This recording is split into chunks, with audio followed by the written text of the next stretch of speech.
Welcome to Naren academy.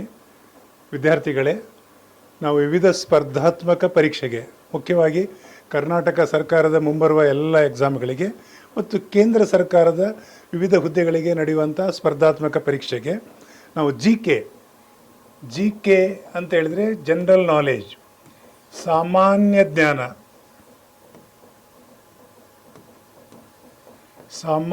ಜ್ಞಾನದ ಈಗಾಗಲೇ ನಾನು ಒಂದು ಒಪೆಕ್ ರಾಷ್ಟ್ರದ ಬಗ್ಗೆ ಮಾಡಿದೆ. ಇನ್ನು ಮುಂದಿನ ವಿಡಿಯೋ ಆಗಿ ನಾನು ಇನ್ನೊಂದು ಭಾಗ ತಗೊಳ್ತೇನೆ. ಖಂಡಿತ ನಿಮಗೆ ಇದು ವಿವಿಧ ಸ್ಪರ್ಧಾತ್ಮಕ ಪರೀಕ್ಷೆಗೆ ಉಪಯೋಗ ಆಗ್ತದೆ. ವಿದ್ಯಾರ್ಥಿಗಳೇ, ನಾನು ಆಗ ಹೇಳಿದಾಗೆ ಸಾಮಾನ್ಯ ಜ್ಞಾನ ಹಲವಾರು ಪ್ರಶ್ನೆಗಳು ಬರುವಂಥ ವಿಷಯ. ಇವತ್ತಿನ ವಿಷಯ ಯಾವುದು ಅಂತ ಹೇಳಿದರೆ, ನೋಡಿ ಇಲ್ಲಿ ಕೊಟ್ಟಿದ್ದೇನೆ, ಬ್ರಿಕ್ಸ್ ಅಂತೇಳಿ. ಶಾರ್ಟ್ ಫಾರ್ಮಲ್ಲಿ ಬ್ರಿಕ್ಸ್ ಅಂತ ಹೇಳ್ತಾರೆ. ಏನಿದು ಬ್ರಿಕ್ಸ್ ಅಂತ ಹೇಳಿದರೆ, ಹಲವು ರಾಷ್ಟ್ರಗಳ ಒಂದು ಸಂಘಟನೆ. ಯಾವ ಉದ್ದೇಶಕ್ಕೆ ಪ್ರಶ್ನೆ ಬರ್ತದೆ, ಸಂಘಟನೆ ಹೆಸರು ಪ್ರಶ್ನೆ ಬರ್ತದೆ. ಫುಲ್ ಫಾರ್ಮ್, ಶಾರ್ಟ್ ಫಾರ್ಮ್ ಕೇಳಿದಾಗ ನೋಡಿ, ಶಾರ್ಟ್ ಫಾರ್ಮ್ ಬ್ರಿಕ್ಸ್ ಅಂತೇಳಿ. ಯಾವುದೆಲ್ಲ ದೇಶಗಳು ಸೇರಿದೆ ಅಂದರೆ Brazil, Russia, India, China, South Africa. ಏನು ಮಾಡಿದ್ದಾರೆ ಅಂದರೆ, ಸಂಘಟನೆ ಹೆಸರು ಪ್ರತಿ ದೇಶದ ಪ್ರಥಮ ಅಕ್ಷರ ಪಿ ಅಂದರೆ ಬ್ರೆಜಿಲ್, ಆಮೇಲೆ ಆರ್ ಅಂದರೆ ರಷ್ಯಾ, ಐ ಅಂದರೆ India, C China, S South Africa. So ಇದರದ್ದೇ ಶಾರ್ಟ್ ಫಾರ್ಮ್ ಬ್ರಿಕ್ಸ್ ಅಂತ ಇಟ್ಟಿದ್ದಾರೆ. ಇದು ಒಂದು ಪ್ರಶ್ನೆ ಆಗ್ಬೋದು ನಿಮಗೆ. ವಿವಿಧ ಸ್ಪರ್ಧಾತ್ಮಕ ಬ್ರಿಕ್ಸ್ ಯಾವ್ಯಾವ ದೇಶಗಳಿದೆ ಅಂದರೆ ಇದು. ಯಾಕೆ ಮತ್ತೆ ಕೆಲವು ರಾಷ್ಟ್ರಗಳು ಸೇರಿದೆ, ಆಮೇಲೆ ಅಟ್ ಪ್ರೆಸೆಂಟ್ ಅಂತ ಎಷ್ಟು ಬಂದಾಗ ಅದು ಮತ್ತೆ ನೋಡೋ ವಿಡಿಯೋದಲ್ಲಿ. ಪ್ರಥಮದಲ್ಲಿದ್ದ ರಾಷ್ಟ್ರಗಳು ಯಾವುದು ಅಂತ ಬಂದರೆ ಇದು ಹೆಸರು. ಬ್ರಿಕ್ಸ್ನ ಉದ್ದೇಶ ಏನು ಅಂದರೆ ಆರ್ಥಿಕ ಶಕ್ತಿಯಾಗಿ ಹೊರಹೊಮ್ಮುವುದು, ಪರಸ್ಪರ ಸಹಕಾರದಿಂದ ಎಲ್ಲ ದೇಶಗಳು ಬೆಳೆಯುವಂಥದ್ದು. ಸೊ ನೋಡುವ ಒಂದೊಂದಾಗಿ. ನೋಡಿ, ಇದು ಏನು ಕಲ್ಪನೆ, ಇದರ ಒಂದು ಐಡಿಯಾ ಹೇಗೆ ಹುಟ್ಕೊಳ್ತು ಅಂತ ಹೇಳಿದಾಗ, ನೋಡಿ ಇಲ್ಲಿ 2001ರಲ್ಲಿ ಒಂದು ಪತ್ರಿಕೆ ಗೋಲ್ಡ್ ಮ್ಯಾನ್ ಸ್ಕ್ಯಾಚ್ ಅಂತ, ಈ ಪತ್ರಿಕೆ ಬ್ರಿಕ್ಸ್ ಒಂದು ಕಲ್ಪನೆಯನ್ನು ಕೊಡ್ತದೆ. ಇಂಥದ್ದೆಲ್ಲ ಮಾಡಿದರೆ ಏಷ್ಯಾದ ರಾಷ್ಟ್ರಗಳು ಪ್ರಬಲ ಆಗ್ಬೋದು ಅಂತ. ಅದರ ಭಾಗವಾಗಿ ಪ್ರಾಥಮಿಕ ಸದಸ್ಯ ರಾಷ್ಟ್ರಗಳು ಇಲ್ಲಿ ಆಗಾಗಲೇ ಹೇಳಿದಾಗೆ Brazil, Russia, India, China, South Africa ಸೇರಿಕೊಂಡು 2006ರಲ್ಲಿ ನಿಮಗೊಂದು ಪ್ರಶ್ನೆ ಬರ್ಬೋದು. 2006ರಲ್ಲಿ ನ್ಯೂಯಾರ್ಕ್ನಲ್ಲಿ ಎಲ್ಲಿ ವಿದೇಶಾಂಗ ಸಚಿವರು ಸೇರ್ತಾರೆ ಈ ರಾಷ್ಟ್ರಗಳದ್ದು. ಅನೌಪಚಾರಿಕ ಅಂದರೆ ಹೀಗೆ ಒಂದು ಗುಂಪು ಚರ್ಚೆ ರೂಪದಲ್ಲಿ ಈ ಎಲ್ಲ ಸದಸ್ಯ ರಾಷ್ಟ್ರಗಳು ಸೇರಿಕೊಂಡು ಇಲ್ಲಿ ಹೇಳಿದವರು, ಯಾಕೆ ನಾವು ಒಂದು ಸಂಘಟನೆ ಮಾಡಬಾರ್ದು, ನಿಮಗೊಂದು ಪ್ರಶ್ನೆ ಬರ್ಬೋದು. ಅನೌಪಚಾರಿಕ ಸಭೆ ಯಾವ ವರ್ಷದಲ್ಲಿ ಆಯಿತು ಅಂದರೆ 2006ರಲ್ಲಿ.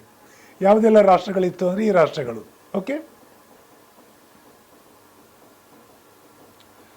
ಮತ್ತೇನು ಪ್ರಶ್ನೆ ಬರ್ಬೋದು, ಅಧಿಕೃತವಾಗಿ ಅಂದರೆ ಒಂದು ವಿಷಯಗಳಿಟ್ಕೊಂಡು, ಅಜೆಂಡಾ ಇಟ್ಕೊಂಡು ಒಂದು ಫ್ರೇಮ್ವರ್ಕಲ್ಲಿ ಕೆಲಸ ಮಾಡೋದಕ್ಕೆ ಅಧಿಕೃತ ಅಂತ ನಾವು ಹೇಳ್ತೇವೆ. ಮೊದಲ ಶೃಂಗಸಭೆ ಯಾವಾಗ ಆಯಿತು ಅಂತ ಪ್ರಶ್ನೆ ಬಂದಾಗ 16 ಜೂನ್ 2009. ನೆನ್ಪಿಟ್ಕೊಳ್ಳಿ, 16 ಜೂನ್ 2009 ಇದೊಂದು ಪ್ರಶ್ನೆ ಆಗ್ತದೆ. ಬ್ರಿಕ್ಸ್ನ ಮೊದಲ ಅಧಿಕೃತ ಸಮ್ಮೇಳನ ಅಥವಾ ಶೃಂಗಸಭೆ ಯಾವ ವರ್ಷದಲ್ಲಿ ಆಯಿತು ಅಂದಾಗ ಇದು. ಆತಿಥ್ಯ ವಹಿಸಿದ ದೇಶ ಯಾವುದು ಅಂತೇಳಿ ಬಂದರೆ ಅಲ್ಲಿ ರಷ್ಯಾ. ಇದೊಂದು ಕೂಡ ನೆನ್ಪಿಟ್ಕೊಳ್ಳಿ. ಯಾವ ನಗರದಲ್ಲಿ ಆಯಿತು, ಈ ಹೆಸರು ಕೂಡ ಕೊಟ್ಟಿದ್ದೇನೆ, ಸ್ಕ್ರೀನ್ಶಾಟ್ ತಗೊಳ್ಳಿ, ಈ ಹೆಸರು ಪ್ರಾಕ್ಟೀಸ್ ಮಾಡಿ.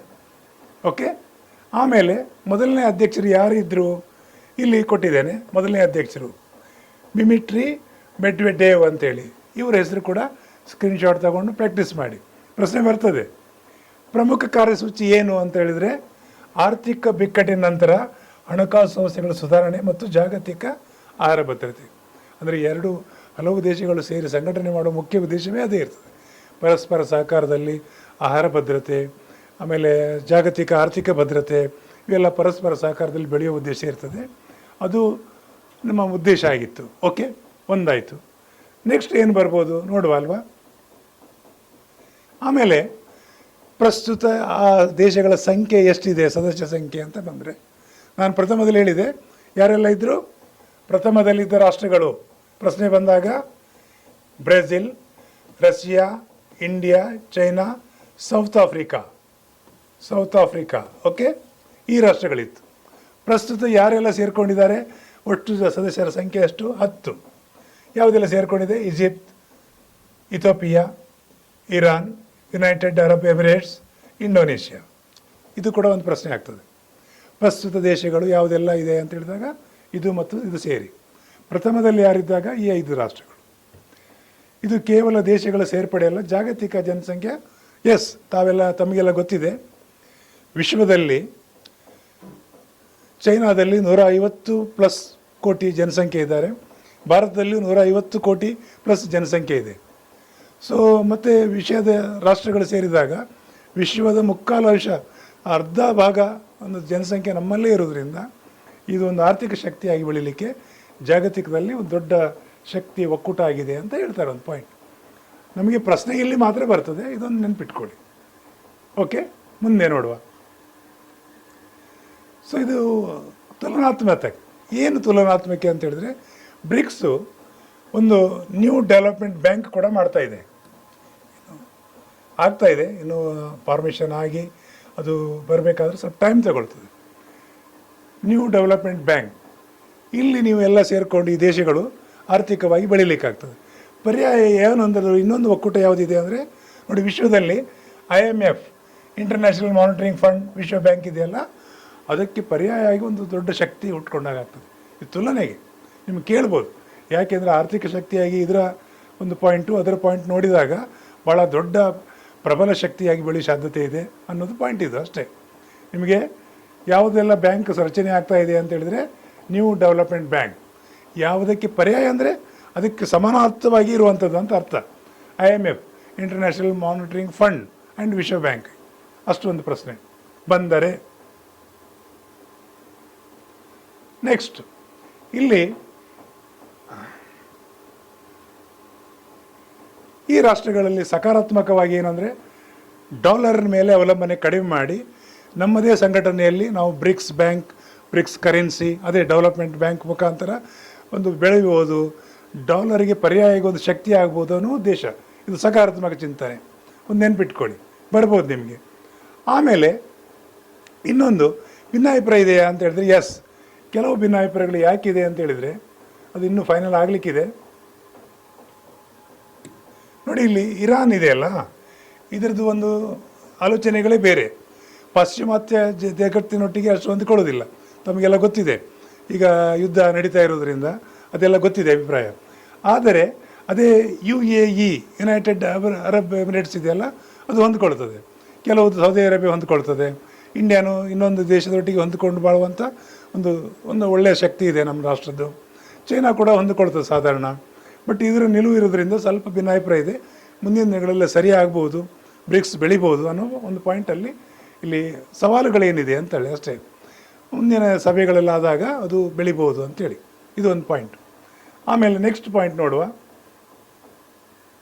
ಬ್ರಿಕ್ಸಿನ ಮುಂದಿನ ಸಮ್ಮೇಳನ ಎಲ್ಲಿ ಆಗ್ತದೆ ಅಂತ ಕೇಳಿದಾಗ ಇಂಡಿಯಾದಲ್ಲಿ, ನೆನ್ಪಿಡಿ.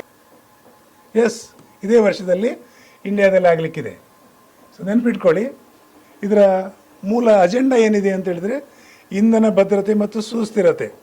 ನೆನ್ಪಿಟ್ಕೊಳ್ಳಿ, ಇಂಧನ ಭದ್ರತೆ, ಸುಸ್ಥಿರತೆ, ತಂತ್ರಜ್ಞಾನದ ನಾವೀನ್ಯತೆ, ಮೂಲ ಡಿಜಿಟಲ್ ತಂತ್ರಜ್ಞಾನವನ್ನು ಹೆಚ್ಚು ಬೆಳೆಸಿಕೊಳ್ಳುವಂಥದ್ದು, ಆರ್ಥಿಕ ಸಹಕಾರ.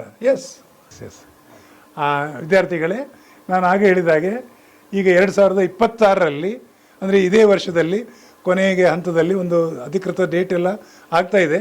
ಸೊ ನಮ್ಮ ದೇಶದಲ್ಲಿ ಆತಿಥ್ಯ, ಇದು ಒಂದು ಪ್ರಶ್ನೆ ಆಗ್ತದೆ. 2026ರಲ್ಲಿ ಬ್ರಿಕ್ಸ್ ದಿನ ಸಮ್ಮೇಳನ ಎಲ್ಲಿ ನಡೀತಿದೆ ಅಂತ 4 ಆಯ್ಕೆ ಕೊಟ್ಟಾಗ ಇಂಡಿಯಾ. ನೆನ್ಪಿಟ್ಕೊಳ್ಳಿ, ಅದರ ಮೂಲ ಉದ್ದೇಶ ಏನು ಅಂತ ಇಲ್ಲಿ 4-5 ಪಾಯಿಂಟ್ಗಳು ಕೊಟ್ಟಿದ್ದೇನೆ. ಇದು ಕೂಡ ಬರೋ ಸಾಧ್ಯತೆ, ಇದು ಕೂಡ ನೆನ್ಪಿಟ್ಕೊಳ್ಳಿ. ಓಕೆ. ಆಮೇಲೆ ಇದರ ಭವಿಷ್ಯದ ಬಗ್ಗೆ ಅಂದರೆ ಉಗಮ ಮತ್ತು ಈಗಿನ ತುಲನೆ ಮಾಡಿದಾಗ ಖಂಡಿತ ಇಲ್ಲಿ ನೋಡಿ ಒಂದು ಪಾಯಿಂಟ್ ಭಾಳ ಅದ್ಭುತವಾಗಿದೆ.